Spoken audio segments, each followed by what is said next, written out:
আসসালামু আলাইকুম রহমতুল্লাহি ওয়া বারাকাতু। আমরা আজকে শিখব যুক্ত বর্ণ যখন আসে তখন আমরা কিভাবে চিনব। আমরা আলিফ থেকে ইয়া পর্যন্ত পারি, যেগুলো আমরা এইগুলো শিখেছি, বা তা সা নুন ইয়া জিম হা খ, এগুলো আমরা চিনি কারণ এগুলো পূর্ণ অক্ষর আছে। কিন্তু এই অক্ষরগুলো যখন আসে এইরকম, মানে ভেঙে আসে, অর্ধেক আসে, তখন আমরা চিনি না। তো কিভাবে চিনব আমরা? আমরা প্রথমে এই পাঁচটা শিখব, কারণ এই পাঁচটা দেখতে একই রকম। এই পাঁচটার মধ্যে মূল যে জিনিসটা সেটা হচ্ছে যে এক দাঁত। সবগুলোর মধ্যে দেখেন, সবগুলোর মধ্যে সাধারণ কমন একটা জিনিস হচ্ছে এক মাথা।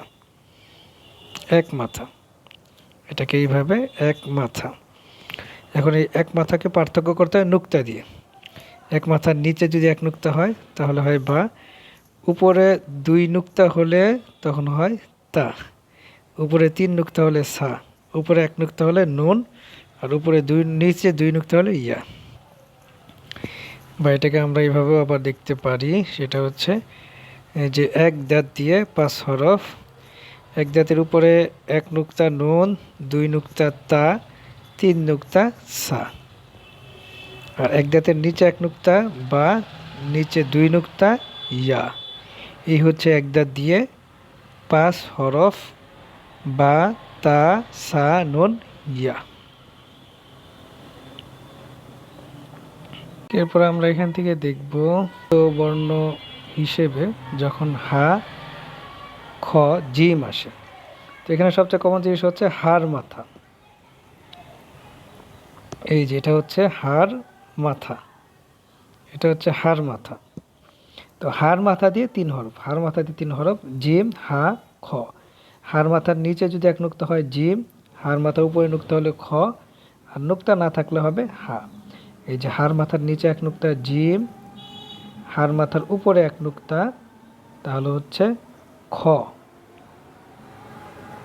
আর নুক্তা না থাকলে হবে হা। এরপরে আমরা শিখব এই দুইটা সিন আর শিন। এটার মধ্যে কমন জিনিস হচ্ছে যে এখানে তিন দাঁত। এই যে এক দাঁত, দুই দাঁত, তিন দাঁত, এক দুই তিন, এই তিন দাঁত দিয়ে দুই হরফ সিন আর শিন। তিন দাঁতের উপরে তিন নুক্তা হলে শিন, আর নুক্তা যদি না থাকে তাহলে হবে সিন। নুক্তা থাকলে শিন, নুক্তা না থাকলে সিন। এরপর হচ্ছে আমরা দেখবো যেটা, এটাকে বলে সদের মাথা। সদ এইভাবে লিখি আমরা, সদ এইভাবে লিখি। তো এখানে অর্ধেক যদি আমরা আনি, স্বাভাবিক একসাথে যখন মিলে থাকে তখন এরকম অর্ধেক আসে। এটা হচ্ছে সদের মাথা। সদের মাথাতে দুই হরফ, সদের মাথার উপরে নুক্তা দিলে দদ, আর নুক্তা না থাকলে হবে সদ।